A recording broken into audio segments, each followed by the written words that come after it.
আমি আল্লাহকে মানি না, আমি নাস্তিক।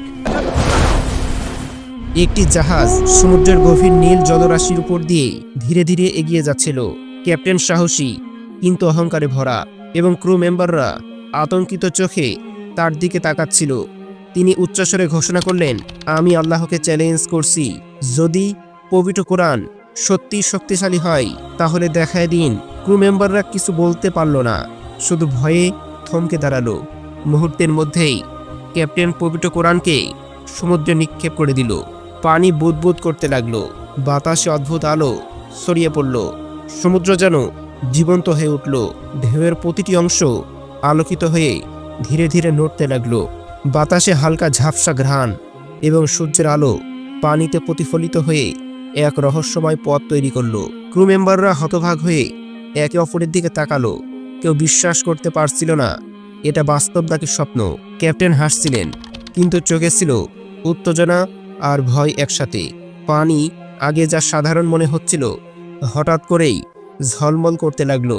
পবিত্র কোরআনের পাতা যেন বাতাসে ভেসে উঠল, কিন্তু কোনো মানুষ তা স্পর্শ করতে পারল না। ক্যাপ্টেন অবাক হয়ে দাঁড়ালো, এমন দৃশ্য আগে কখনো দেখেননি। ক্রু মেম্বাররা একে অপরের দিকে তাকালো, আতঙ্ক এবং বিস্ময়ে। হঠাৎ করেই সমুদ্র ঢেউ স্বচ্ছ হয়ে আলোকিত হলো। পবিত্র কোরআন শরীফ উজ্জ্বল আলোতে আলোকিত হয়ে চারপাশ অন্ধকার দূর করে দিল। এক অদৃশ্য শক্তি পবিত্র কোরআনকে রক্ষা করেছিল। যিনি বিশ্বাস করেননি তারা আতঙ্কিত। কেউ কেঁপে উঠল, কেউ চোখে পানি ধরে রাখতে পারল না। ক্যাপ্টেনের গর্ব মুহূর্তের মধ্যেই ভেঙে পড়ল। তার চোখের সামনে পবিত্র কোরআন যেন বলছিল, আমি আল্লাহর মাধ্যমে রক্ষা করি। এই দৃশ্য ক্রু মেম্বাররা কখনো ভুলবে না। ক্যাপ্টেন ধীরে ধীরে বুঝতে পারল যে শক্তিকে তিনি অবহেলা করেছিলেন তা পৃথিবীর সব শক্তির উপরে। সমুদ্র ঢেউ পবিত্র কোরআনের চারপাশে আলোর পথ তৈরি করল। তিনি হাত বাড়ালেন, কিন্তু কোরআন স্পর্শ করা সম্ভব হলো না। ক্রু মেম্বাররা অবাক হয়ে তাকিয়ে রইলেন। পানি এবং আলো একসাথে মিলিত হয়ে একটি অলৌকিক দৃশ্য তৈরি করল। ক্যাপ্টেন কেঁদে বললেন, আমি ভুল করেছি, ক্ষমা চাচ্ছি। ক্রু মেম্বাররা তার পাশে দাঁড়ালো। সবাই একসাথে পবিত্র কোরআনের পবিত্রতা অনুভব করল। এই মুহূর্তে বোঝা গেল, কোরআন শুধু লেখা নয়, এটি জীবন্ত শক্তি। যে এটিকে সম্মান করে সে জীবনের সমস্ত বিপদ থেকে নিরাপদ থাকে। ক্রু মেম্বাররা শিখল, অহংকার মানুষকে ধ্বংস করতে পারে না, কিন্তু পবিত্র কোরআনের শক্তি অটল। ক্যাপ্টেন প্রতিদিন কোরআন পড়া শুরু করলো এবং তার জীবন আল্লাহর পথে পরিবর্তিত হলো। সমুদ্র আবার শান্ত, কিন্তু কেউ আগের মতো সমুদ্রকে দেখল না।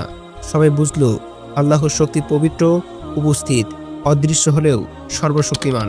পবিত্র কোরআন যদি সম্মান করা হয় তাহলে জীবনের সব চ্যালেঞ্জকে জয় করার শক্তি দেয়। বিশ্বাসীরা জীবনের অদৃশ্য আশীর্বাদ পায়। এ ঘটনা প্রমাণ করল, পবিত্র কোরআনের সম্মান মানুষকে সত্যিকারের শক্তি দেয়। ক্যাপ্টেন আর কখনো অহংকার দেখল না। তিনি প্রতিদিন পবিত্র কোরআন পড়ে জীবন পরিবর্তন করল। যে কেউ সমুদ্রের কাছে যায় কোরআনের আলো দেখতে পায়। এই ঘটনা একটি শিক্ষা, এই ঘটনা একটি শক্তিশালী সতর্কতা। আল্লাহ তাআলার শক্তিকে কখনো অবমাননা করা যায় না। সমুদ্রের শান্তি, কোরআনের আলো, আলোর পথ সব মিলিয়ে একটি অলৌকিক শিক্ষা আমাদের জন্য। কোরআন সবসময় পাশে আছে, অদৃশ্য কিন্তু সর্বশক্তিমান।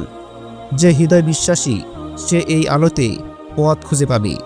এবং আপনি যদি কখনো সমুদ্রের ধারে যান, মনে রাখবেন, কোরআনের শক্তি সবসময় আপনাকে রক্ষা করবে। রাত্রি নেমে এলো। সমুদ্রের পানি ধীরে ধীরে সোনালি আলোয় ঝলক ধারণ করতে লাগলো। ক্যাপ্টেন এবং ক্রু মেম্বাররা চুপচাপ দাঁড়িয়ে শুধু কোরআনের দিকে তাকিয়ে রইলেন।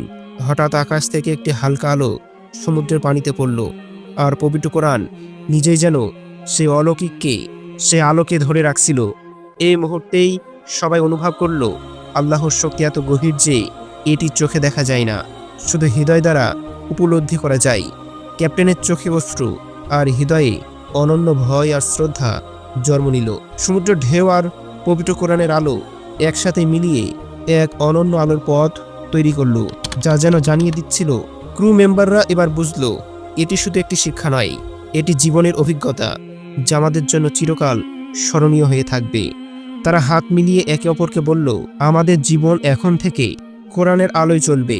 সমুদ্রের নীরবতা, কোরআনের উজ্জ্বল আলো এবং আকাশের ছায়া সব মিলিয়ে একটি অলৌকিক চূড়ান্ত দৃশ্য তৈরি করলো, যা কখনো ভুলে যাওয়া যায় না।